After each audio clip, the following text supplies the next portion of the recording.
daawadayaal ku soo dhawaada warka TV-ga Soomaaliya xaruntiisa dhexe magaalada Muqdisho ee kaga imaanaya waxaan halkan idinkaga tabinaysaa aniga Farxiin Maxamuud Yuusuf qodobada aad ku daawan doontaan waxaa kamid ah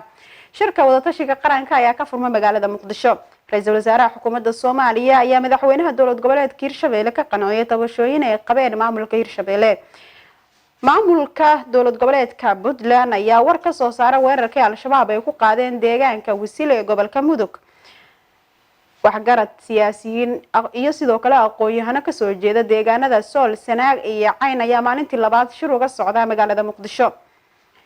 mas'uuliyiinta cusub ee degmada Laascaanood ayaa maanta si rasmi ah u la wareegay xilkaasi akhbaraadka dibadda daawadayaal waxaan idinku haynaa dowladda Turkiga ayaa markii ugu horeysay hirgeli doonta kanaalkii ugu horeeyay ama kanaalkii ugu weynaa ee dalkaasi